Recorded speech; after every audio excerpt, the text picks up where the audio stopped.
민수기서 11장 1절에서 9절까지입니다. 이스라엘 백성들이 시내산 광야에서 1년 동안 떠날 준비를 마치고 제사장이 부는 은나팔 소리를 들으면서 행진을 시작합니다. 구름 기둥의 움직임에 온 이스라엘이 이제 이동을 하게 되는데, 그들의 목적은 젖과 꿀이 흐르는 하나님의 약속하신 땅입니다.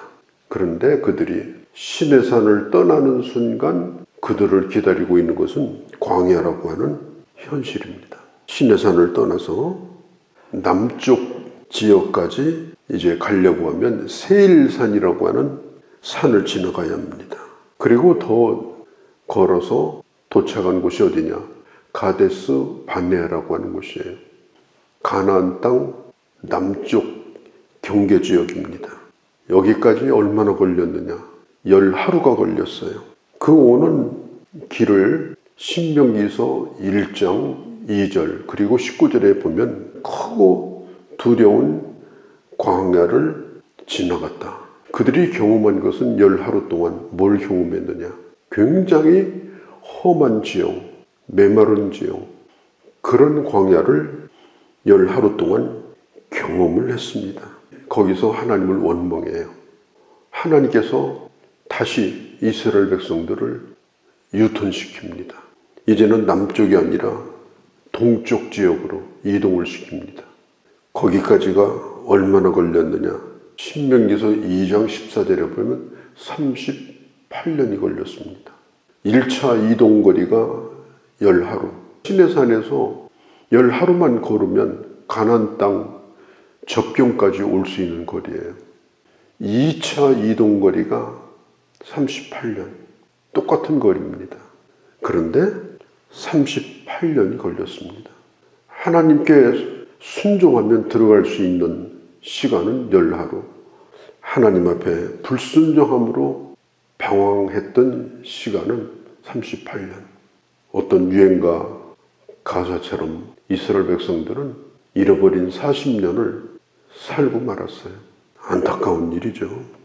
1절에 보면 하나님이 이스라엘 백성들이 악한 말이 뭐냐면 막말이에요. 거기 하나님의 은혜도 감사도 어떤 것도 존재하지 않아요. 오로지 지금 자기 눈앞에 있는 현실을 보면서 뱉는 악한 말을 하나님이 들으신 겁니다. 그 악한 말은 언제부터 시작된 거냐? 애굽에서 나올 때부터 시작된 일이에요. 이스라엘 백성들이 애굽에서 나와가지고 홍해를 만납니다. 갈 데가 없는 거예요. 그러니까 그 순간부터 모세를 향해서 원망을 하는 거예요. 우리를 이 바다에 빠뜨리려고 데리고 왔느냐? 애굽에 우리를 묻을 자리가 없어서 여기다가 수장시키려고 데리고 왔느냐? 엄청나게 원망을 해요. 하나님의 은혜로 홍해를 건넜습니다. 미리암을 비롯해서 온 백성들이 하나님을 찬양합니다. 그런데 그것도 잠깐이었습니다. 홍해를 건넌 다음에 그들이 만난 것은 광야였습니다. 홍해를 건넌 후에 출애굽기 17장으로 가면 우리는 지금 물도 없다. 목말라 죽을 거다. 이들이 하나님을 원망한 거예요. 그렇게 하다가 시내산에서 1년 동안 훈련을 또 받아요. 훈련을 받고 출발하는데 출발하자마자 또 열흘도 안 돼가지고 하나님을 또 원망해요. 1절에 보면 악한 말로 원망했다. 하나님께서 그걸 다 들으셨어요. 여호와께서 들으시기에 주님이 가만히 들으시는 거예요. 여호와께서 들으시고 우리 주님은 들으시는 주님이십니다. 사람 앞에 하는 얘기 같지만 그 모든 말들은 하나님이 들으시는 말이에요. 이 불평하는 것은 하나님의 선하신 뜻을 막는 말이에요. 내게 주어진 환경이 어떻든지 간에 거기에는 하나님의 선하신 뜻이 있어요. 그런데 그 환경을 탓하는 겁니다. 그러면 하나님의 그 뜻을 꺾는 결과가 되는 겁니다. 하지 말라는 거예요. 1절에 보면은 우리 주님이 진노하사 진영 끝을 사르게 하셨다. 이스라엘 진영의 뒤에서 불이 붙은 겁니다. 하나님의 불이 이스라엘 진영에 붙은 거예요. 그것은 심판의 불입니다. 광야 생활이라고 하는 건 화면이 늘 단순합니다. 계절도 없고 새로운 풍경도 없고 어디 놀거리도 없고 아무것도 없어요. 인간이 가지고 있는 탐욕의 눈으로 볼 때 광야는 지루하기 그지없는 생활입니다. 하나님의 양식으로 만족할 수 없는 사람은 광야 생활은 견딜 수 없는 일이에요. 하나님의 주시는 음료로 만족할 수 없는 사람은 광야 생활은 지루한 거예요. 그래서 원망이 나오게 되어 있는 것이 광야 생활입니다. 3일도 안 됐는데 원망을 하니까 이것은요, 미리 불이 떨어질 거다 이렇게도 안 했어요. 경고 없이 주님께서 징계를 내립니다. 그곳의 이름을 다베라라, 불이 붙었다, 그런 뜻입니다. 그런데 성경에 보면은 4절에 이스라엘 진영에 다른 인종이 끼어들어왔다고 말해요. 애굽이라는 나라는 대제국입니다. 아주 다양한 사람들이 끌려와가지고 노예살이를 했어요. 거기에는 이스라엘 사람만 있는 게 아닙니다. 그런데 이스라엘 백성들이 애굽에서 떠날 때 하나님께서 지금 젖과 꿀이는 약속의 땅으로 우리를 보내신다. 우리는 하나님의 이제 복을 받는다. 그러니까 그 탐욕에 가득 찬 이방인들이 이스라엘 진영에 끼어 들어온 거예요. 그들이 바라는 건 뭐냐? 탐욕이었어요. 젖과 꿀이 흐르는 가나안 땅. 그게 그들의 목적이었습니다. 젖과 꿀이 흐르기는커녕 아무것도 없는 거예요. 그러니까 떠나자마자부터 항상 거기서부터 불이 붙는 겁니다. 그 불의 발화점이 바로 이 섞여 있는 인종이에요. 하나님의 구원이 뭔지, 하나님의 목표가 뭔지, 하나님의 훈련 방법이 뭔지 전혀 없어요. 자기 탐욕을 채워줄 거라고 생각을 하고 쫓아온 사람들이에요. 광야라고 하는 곳은 그들의 기준으로 볼 때는 매일 원망해도 할 말이 없는 곳이에요. 그들의 기준에는 광야는 너무나도 부족한 곳입니다. 하나님이 아무리 물을 주고 만나를 주어도 광야는 탐욕에 그 가득 찬 마음을 채워둘 수가 없는 곳입니다. 신앙생활도 마찬가지입니다. 탐욕의 마음을 가지고 신앙생활을 하면 신앙생활로 절대로 만족이 안 됩니다. 사람들에게 인정받고 싶어 한다거나 명예심이라든지 또 이 세상에서 잘 먹고 잘 살고 싶은 그런 마음, 교회가 자꾸 또 그런 걸 부추겨가지고 번영 신학을 또 계속해서 강조하고 신앙생활이 완전히 병이 들어버린 겁니다. 그리고 이 원망은 전염병하고 똑같아요. 사람 붙들고 막 그렇게 하소연하니까 그 불평이 영향력을 끼치는 거예요. 그게 이스라엘 백성들이 망한 원인입니다. 그들이 무슨 얘기를 했는가 하면 없는 걸 찾아요. 없는 거. 부추, 오이, 마늘, 온갖 양념들, 애굽에서 먹어봤던 것들, 그런 것을 거기서는 5절에 있는 것처럼 값없이 우리가 먹었는데 그럼 노예한테 월급 줍니까? 값없이 주는 거지. 먹을 것만 주는 거예요. 노예에게는. 짐승처럼 살던 생활을 미화시켜가지고 왜 여기는 마늘이 없냐. 울면서 막 그렇게 하니까 현실이 어마어마하게 커진 거예요. 감사도 하나님 주신 은혜도 전부 다 망각해버리고. 성경은 신구약 전체를 통틀어서 살펴보면 이 불평을 다루는 하나님의 태도는 굉장히 강력합니다.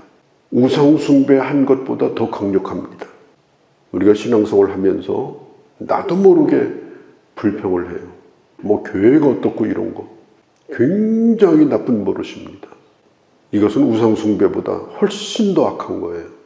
왜냐? 하나님이 주신 은혜를 부정해버리는 겁니다. 하나님이 주신 은혜를 완전히 땅에 묻는데 그게 자기 무덤이 되는 거예요. 은혜만 땅에 묻는 것이 아니에요. 거기가 자기 죽을 자리입니다. 야고보서 3장 8절 이유를 보면 인간에게 가장 길들이기 힘든 것이 혀라고 그랬어요. 불 붙는 불을 꽂고 갔다고 그랬어요. 혀를 막 내두르면 불꽃이 막 퍼져나갑니다. 혀는 독이 가득하다고 그랬어요. 불평을 하게 되면 그 독이 자기만 죽이는 것이 아니라 듣는 사람도 전염시킵니다. 교회 안에는 이렇게 섞여 사는 인종들이 있습니다. 우리는 섞여 사는 사람이 돼서는 안 됩니다. 하나님의 은혜를 잊지 아니하고 묵묵히 감사하고 광야 생활이지만 하나님이 주신 은혜로 만족하면서 그렇게 걸어가는 게 광야 생활입니다. 왜 나는 맨날 만나만 먹고 생수만 먹냐, 여기 설탕은 안 타주냐, 이러면 안 되는 거예요. 신앙생활은 불평할 거리가 한두 가지가 아니에요. 왜? 육신적인 기준으로 볼 때는 1에서 10가지가 다 불평거리입니다. 이걸 우리가 조심을 해야 돼요. 광야에서 나지도 않는 오이나 부추 이런 걸 구하는 거예요. 교회생활 하면서 저도 그런 질문을 받아요. 목사님, 이 교회는 왜 이런 거 안 합니까? 다른 데는 하도만 왜 안 합니까? 안 하는 걸 찾지 말고 하고 있는 걸 잘하면 되는 거예요. 하고 있는 것을 잘하면 신앙생활을 잘하게 돼 있어요.